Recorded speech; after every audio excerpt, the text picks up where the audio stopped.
మన భారతీయ చలనచిత్ర పరిశ్రమ నుంచి ప్రతి ఏటా ఎన్నో వేల సినిమాలు వస్తుంటాయి వెళుతుంటాయి.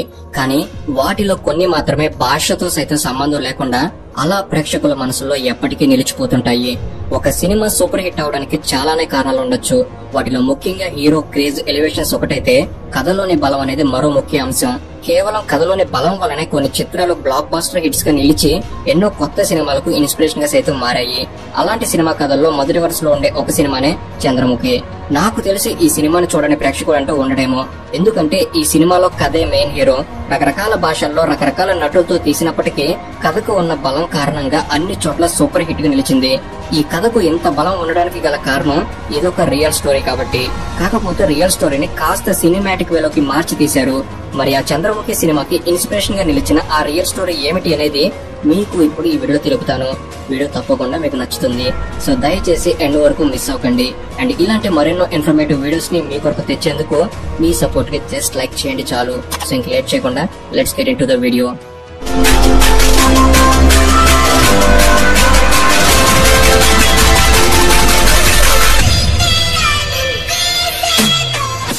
మనం తెలుగులో చూసిన చంద్రముఖి సినిమా అసలు కథ మలయాళంలోని మణిచిత్ర తజు అనే సినిమా నుండి వచ్చింది.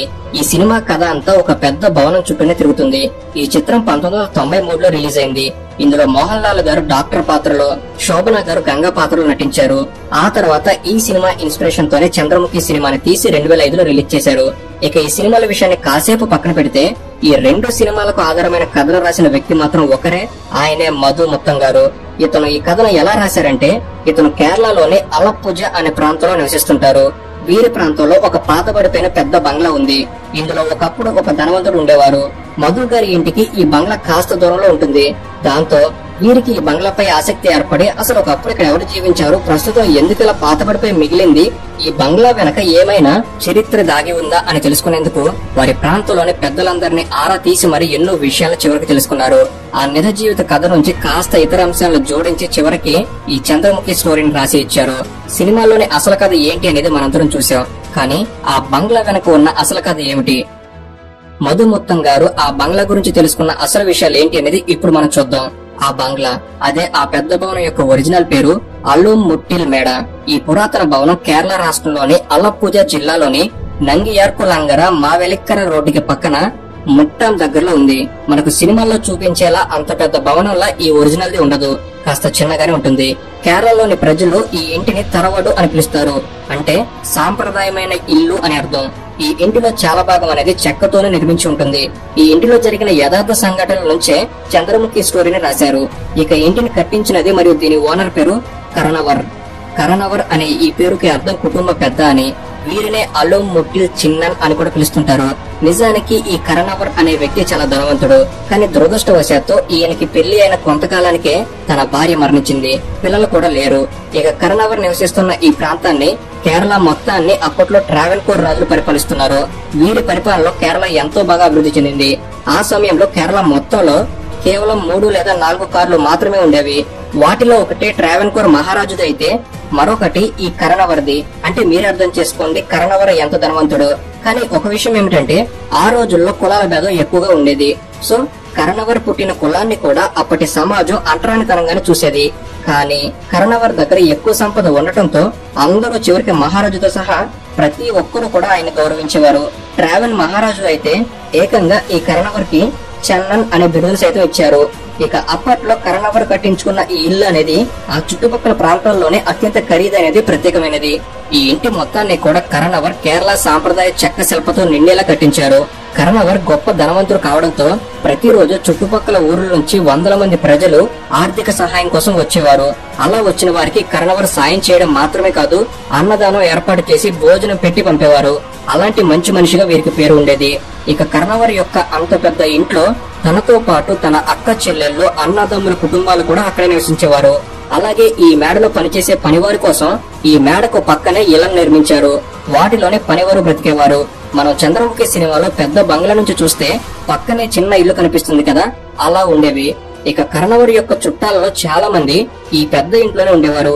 వారంతా కరణవర్ కి వారసులు లేరు కాబట్టి అతని తదనంతరం వచ్చే ఆస్తి కోసం అతని వద్ద ప్రేమగా నటించేవారు. ఇక కరణవర్ ఒకసారి తమిళనాడుకి వెళ్ళినప్పుడు అక్కడి నుంచి ఒక అమ్మాయిని తన భవనంలో పనిచేసేందుకు తీసుకువచ్చాడు. మొదట్లో నిజానికి ఆ అమ్మాయికి ఇక్కడికి వచ్చి పనిచేయడం ఇష్టం లేదు. కానీ కరణవర్ లాంటి పెద్ద మనిషికి ఎదురు చెప్పకూడదనే ఉద్దేశంతో ఇష్టం లేకపోయినా ఆ సమయంలో అతనితో పాటు ఈ మేడకు వచ్చింది. ఇక వచ్చినప్పటి నుంచి కరణవర్ కి సంబంధించిన పనులన్నీ ఆ అమ్మాయి చూసుకునేది. ఆ అమ్మాయి చూడడానికి చాలా అందంగా ఉండేది. అలాగే కరణవర్ కి సంబంధించిన అన్ని పనుల్ని ఆ అమ్మాయి చక్కగా చూసుకునేది. దాంతో అలా నెమ్మదిగా కరణవర్ కి ఆ అమ్మాయికి బంధం అనేది పెరగసాగింది. దాంతో కొంతకాలం తర్వాత ఒకసారి కరణవర్ తన భార్య నగల్ని చీరను తీసుకువచ్చి ఆ అమ్మాయికి ఇచ్చి ధరించరమ్మన్నాడు. దాంతో ఆ అమ్మాయి అదే విధంగా వాటితో రెడీ అయ్యి వచ్చాక ఆమె అందాన్ని చూసి కరణవర్ ఒక ఆర్టిస్ట్ ని పిలిపించి అతనితో ఆ అమ్మాయి బొమ్మను గీయించాడు. ఇక ఇలా వీరి మధ్య బంధం పెరగటం చూసి బంధువుల్లో ముఖ్యంగా మేనళ్ళు మేనకోడళ్ళు ఒక రోజు వచ్చి కరణవర్ ని ఆస్తి గురించి అడుగుతారు. ఆ సమయంలో కరణవర్ తను ఈ అమ్మాయిని పెళ్లి చేసుకుంటానని, మా ఇద్దరికి పుట్టబోయే పిల్లలకి ఇస్తానని వారితో చెబుతాడు.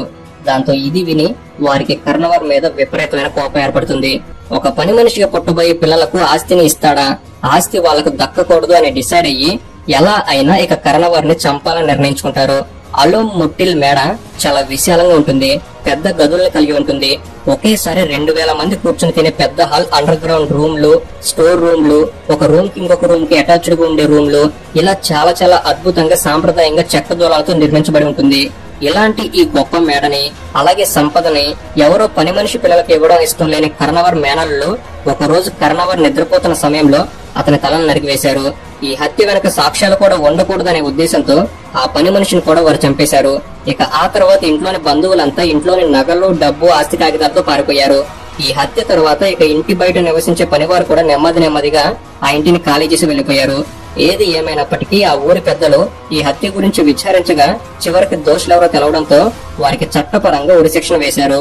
ఇలా ఆ ఇంట్లో 2 మనుషుల హత్యలు జరగటం, ఇంట్లోని వారంతా ఇంటిని వదిలేసి వెళ్లిపోవడంతో కొంతకాలానికి ఎంతో అందమైన ఆ మేడ కాస్త ఒక దెయ్యాల ఇంటిలాగా పాడుబడి మారిపోయింది. ఇక ఆ మేడకు దగ్గరలోని ఇళ్లలో ఉండే ప్రజలు రాత్రిపూటల ఏవో వింత శబ్దాలు ఆ ఇంటి నుండి వినిపిస్తున్నాయని చెప్పుకోవడం ప్రారంభించారు.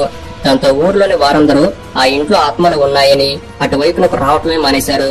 అలా ఆ మేడ అనేది నేటికి రకరకాల కథలతో ఒక పాడుబడిన భవనం లాగా, దెయ్యాల ఇంటిలాగా అక్కడ ప్రజల దృష్టిలో మిగిలిపోయింది. ఇక ఎప్పుడైతే చంద్రముఖి సినిమా రిలీజ్ అయి భారీ విజయాన్ని సాధించిందో మరలా ప్రజలందరి దృష్టి ఈ ఇంటిని చూడటంపై పడింది. ఎంతో మంది దూరాల నుండి సైతం వచ్చి ఈ ఇంటిని చూసి వెళ్లారు. ఇక ప్రస్తుతం ఈ ఇల్లు ఇప్పుడు ఎలా ఉందో చూద్దాం. ఈ మేడను దూరం నుండి చూడగానే పూర్వకాలం నాటి రాజు వైభవం గుర్తుకు వచ్చేస్తుంది. ఈ భవనం కాంపౌండ్ వాల్ గేటు దాటి లోపలికి వస్తే ఆ ప్రాంతం అంతా కలుపు మొక్కలతో ఎండిపోయిన ఆకులతో ఉంటుంది. మేడకు 2 వైపులా పెద్ద మామిడి చెట్లు ఉంటాయి. అలాగే ఈ మేడకు ఒకవైపు ఎత్తుకెట్టు, మరోవైపు ధాన్యగరం ఉంటాయి. ఇక మేడ లోపలికి వెళితే గోడపై బ్లాక్ అండ్ వైట్ లో ఒక అమ్మాయి ఫోటో వేలాడుతూ ఉంటుంది. ఆ ఫోటోని ఎవరైనా తదేకంగా అలానే చూస్తూనే ఉండిపోయేలా ఉంటుందట. ఇక లోపల ఒక వైపున ప్రేయర్ హాల్ ఉంటుంది. కిటికీల నుంచి లోపలికి చూస్తే భవనం లోపల ఎన్నో పాత సామాన్లు, ఇంట్లో ఒకప్పుడు వాడినవి కనిపిస్తాయి. మేడ లోపల చాలా భాగం చెక్కతో నిర్మించబడి ఉండటం వలన పైకప్పు అంతా సాంప్రదాయ క్లిష్ట కేరళ కళాకృతులతో నిండి కనిపిస్తుంది. ఇక మేడ లోపల చాలా గదులకు తాళాలు వేసి రహస్యంగా ఉంటాయి. వాటిని తెరిచి చూడడానికి ఎవరికి ధైర్యం సరిపోవడం లేదట. ఇక హత్య జరిగిన గది సినిమాలో చూపించినట్లుగా గబ్బిలలతో నిండి తిరుగుతూ కనిపిస్తుందట. సింపుల్ గా చెప్పాలంటే వాడుకలో లేని ఒక భవనం మాదిరిగానే ఉంటుంది. సినిమాలో కనిపించే బంగ్లాని దీని ఇన్స్పిరేషన్ ఆధారంగానే డిజైన్ చేశారని చెబుతుంటారు. ఒకవేళ మీరు ఒకసారి ఇంటిని చూడాలనుకుంటే చూసి రావచ్చు, ఎలాంటి అడ్డంకి ఉండదు. సో ఇది ఫ్రెండ్స్ చంద్రముఖి రియల్ స్టోరీ. ఈ వీడియో అనేది మీరు కొత్త విషయాలు తెలుసుకోవడంలో ఎంతో కొంత హెల్ప్ అయిందని భావిస్తున్నాను. ఈ వీడియో కనుక మీకు నచ్చినట్లయితే జస్ట్ లైక్ చేయండి చాలు. అండ్ మీ అందరికీ ఒక ప్రశ్న, మీ ప్రాంతానికి దగ్గరలో ఇలాంటి పాత మేడలు ఏమైనా ఉన్నాయా? ఉంటే వాటికి సంబంధించిన స్టోరీస్ మీరేమైనా విన్నా, మీకు తెలిసిన మీ స్టోరీని కామెంట్ సెక్షన్ లో